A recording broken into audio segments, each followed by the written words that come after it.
बच्चे ने जब जन्म लिया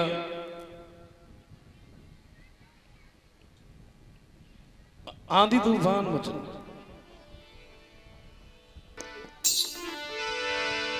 हुआ क्या।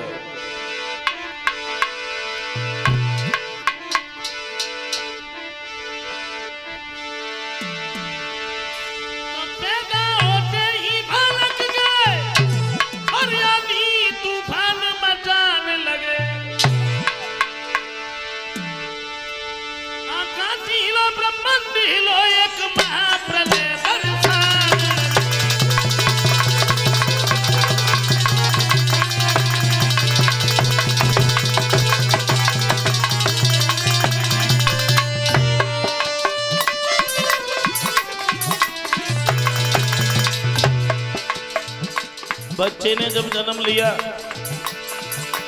उग्रसेन ने सोचा ये हमारे घर में कैसा कुल कपूत पुत्र पैदा हो गया।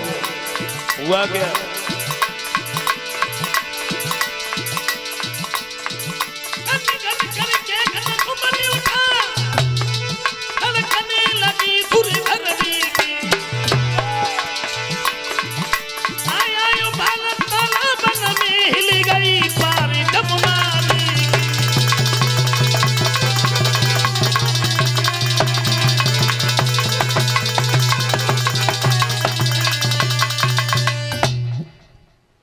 आंधी तूफान मचने लगा। और जब बच्चे ने जन्म लिया तो इस बच्चे का नाम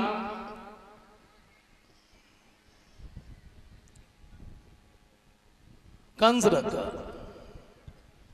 कंस आंगन में धीरे धीरे धीरे धीरे थोड़ा सा बड़ा हुआ है, बच्चों में खेलने के लायक।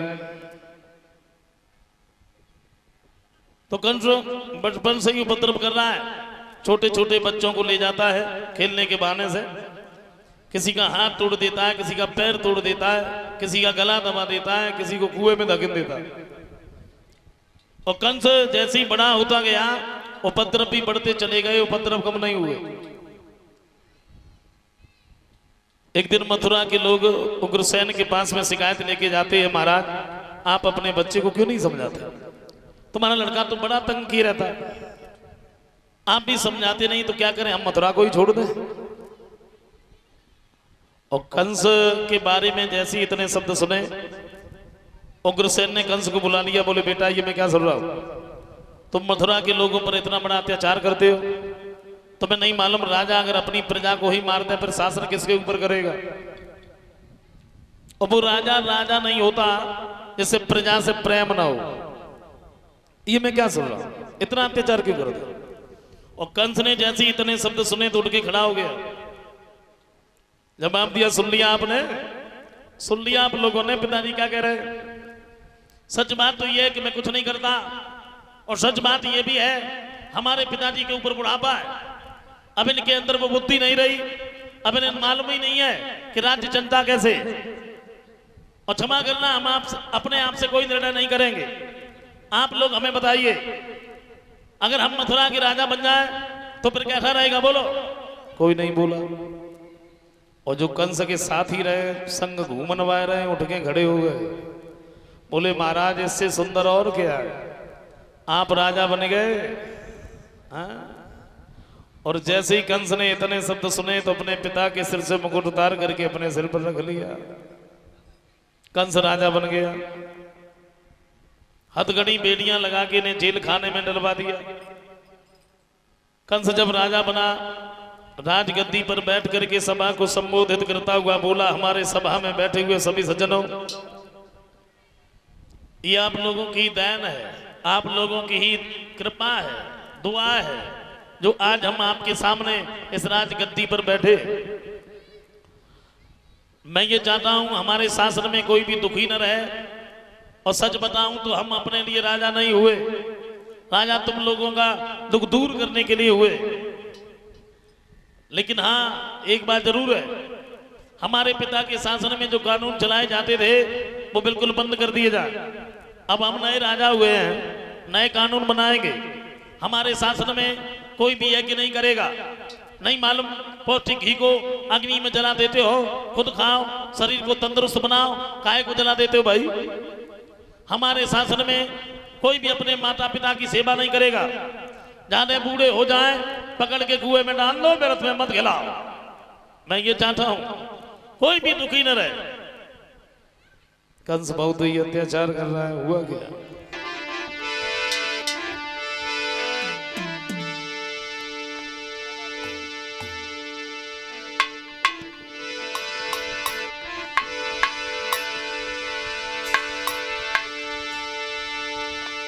हुआ क्या? अधिकारी भाव जब कंस राज हर कानूने नए नए बनन लगे, लुच्चा और लभंगन के रबड़ी से भोजन ढलने लगे।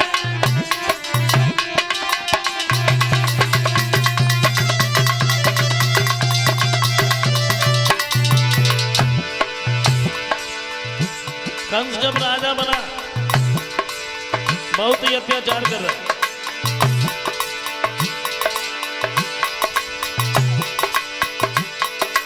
अधिकारी भाव जब कंस राज कानूने नए बनन लगे, लुच्चा और लभंगन के रबड़ी से भोजन ढलने लगे।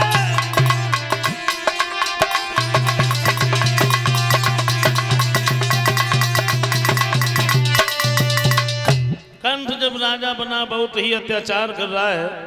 डर की वजह से कोई कुछ कहता नहीं है। कहेंगे कैसे? कहेंगे तो मारे जाएंगे, बच ही नहीं पाएंगे।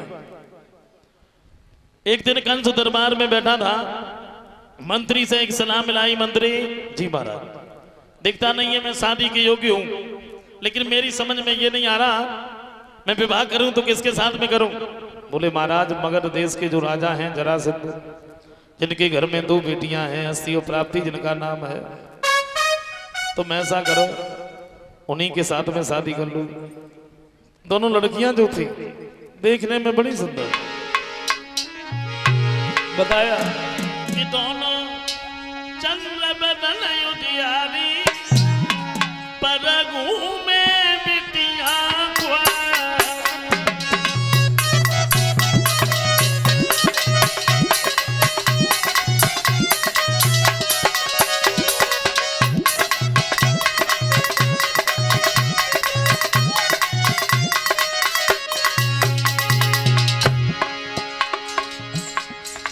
हस्ती और प्राप्ति जिनका नाम था, देखने में बड़ी सुंदर।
हस्ती और प्राप्ति जिनका नाम था, कंस सामने पहुंच गया जरासंध। और एक बात कही, पहचाना आपने? बोले आपको कौन नहीं जानता है, आप तो मथुरा नरेश हैं।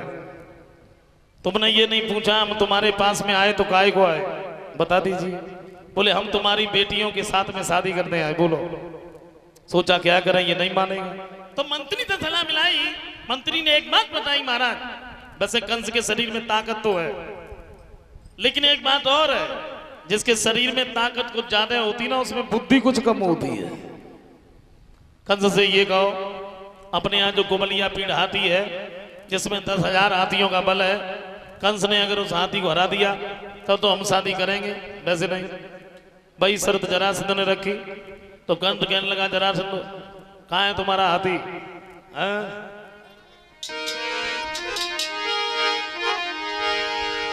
हुआ क्या? और हाथी में फिर डट के भाई लड़ाई।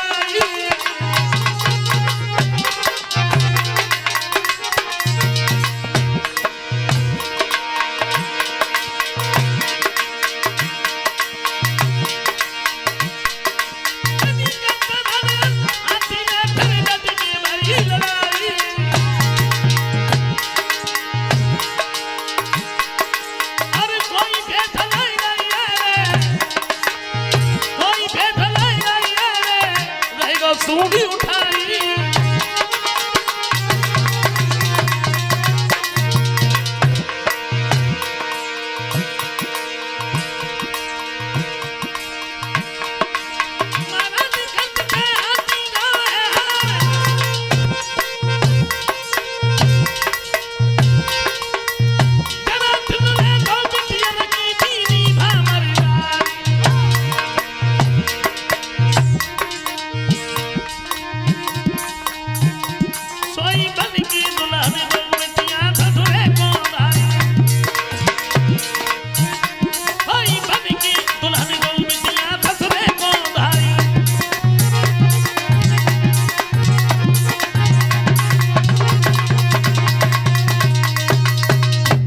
हाथी हार गया, विवाह कर दिया। अस्थि और प्राप्ति को साथ में लेकर के कंस मथुरा में आ गया।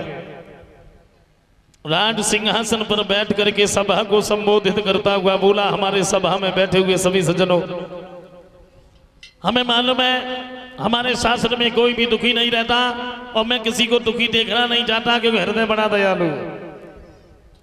लेकिन मैं देखता हूं हमारे शासन में महात्माओं को बहुत बड़ा कष्ट है। अरे बेचारे इधर उधर भागते रहते हैं, कष्ट होता है। सिपाहियों ऐसा करो, अपने पूरे राज्य में घूमो, जिस जगह पर महात्मा मिल जाए पकड़ के ले आओ, जेल खाने में डाल दो, हथकड़ी बेड़ियां लगा दो, आराम से पड़े पड़े खाते रहेंगे, कोई कष्ट ही नहीं होगा। कंस महात्माओं को पकड़वाने लगा। क्या दशा बना दी महात्माओं की कि हाथन में कड़ा और पायन में कड़ा, बगलन में रस्सी बनी भाई।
लेकिन महात्मा की आत्मा को जब निर्दोष सताया जाता है तो उसे परमात्मा भी सहन नहीं कर सकते।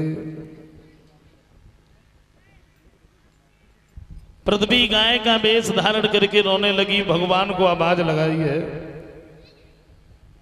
भगवान ने आकाशवाणी की है, जवाब दिया है पृथ्वी, तुम रो रो करके हमें न रुलाओ, अति शीघ्र हम तुम्हारे पास में आ रहे हैं तुम्हारा दुख दूर करने के लिए।